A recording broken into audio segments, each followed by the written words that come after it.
So one of the things you previously mentioned in our conversation outside of this is that you're a mom. And so I know in the previous podcast I mentioned earlier, you talk a little bit about the work-life balance. And I know it's different for a lot of people. I had Caitlin Wolf come on and Jana Harvey come on, and they shared a little bit about what their work-life balance is. And one of the things that you said in your interview with Evan is that you're being very intentional about your time and making sure that in the time that you do spend at home, it's totally dedicated to your personal and family life, and that you don't necessarily take work with you. So I guess to go off of that, I have two questions. One is, what does your day-to-day look like? And two, how do you maintain that work-life balance? Well, I think we can all agree that work-life balance is this wonderful thing that we all hope exists. And some days it works great and some days it doesn't, especially this past year, or I should say these past 10 months. It has been a journey of trying to find the new normal for me and for my husband and for our 10-month-old daughter.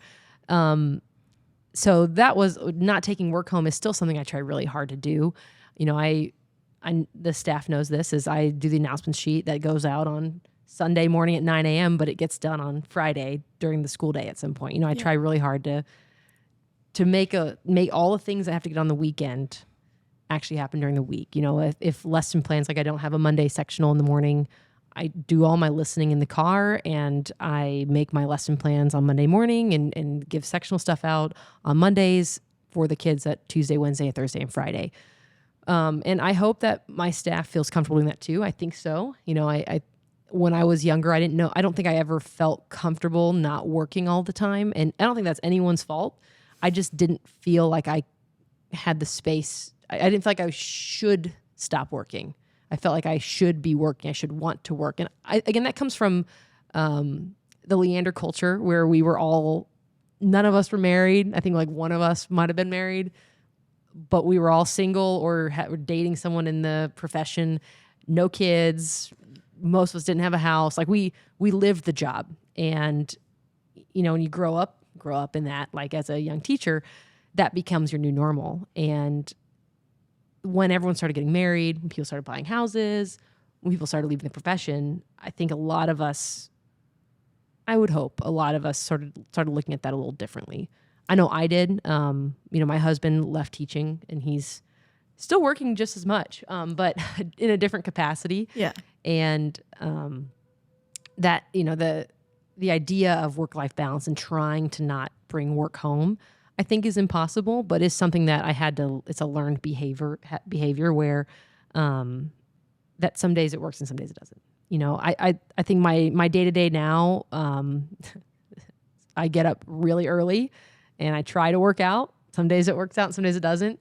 And that's my time for myself, because I don't really, you know, I go home now, and where I used to be able to say, Evan, I need some space. And he would keep working and I would read or do laundry. I don't know. I don't do laundry. You know, I would take the time I needed. Now I go home and I didn't get to see my daughter all day. Someone else did. Well, now I want to spend that last hour and a half that she's awake with her. Yeah. And she goes to bed and then I'm exhausted and I go to bed. So I don't have that time. So I had to find that time and I put it in the beginning of the day. Get up, our sectional start at 7 now because our school starts earlier. Work all day. And, you know, I'm trying to be intentional with if I don't have a sectional and I'm not teaching after school, that I try to leave. It's almost impossible. You try to leave when you can. And my staff is unbelievably supportive. And I hope that everyone has people like that where they're like, go. What are you doing here? It's like, well, I've got to go. You don't need to go home. Yeah. And that's something that's kind of in our, at least the 5 of us that all work together is, you know, if Joe needs to go home. It's fine. We are here more than we need to be. Yeah. You know, with Kyle and Anna, the same thing. And if you got to go take care of something, go take care of it. I don't know if that's something that exists everywhere, and I hope it does. But as far as work-life balance, I know it's a high priority for our staff. because there's a fear of people leaving. And when you've got a good team, you don't want your team to leave because they don't feel like they can have a life outside of the band hall. It's just band. And you know, it is a big deal in Texas, but you're a teacher, and you go into education to have a family. You go into education to be able to have, you know, you've got the summer vacation, you've got spring break. You know, most people don't have that time. Yeah. So you know, it's a great job. You have a lot of impact. You got a lot of kids that need you. So you want people who are good at it to stay in it. Well, you've got to find ways to make them want to stay. Exactly.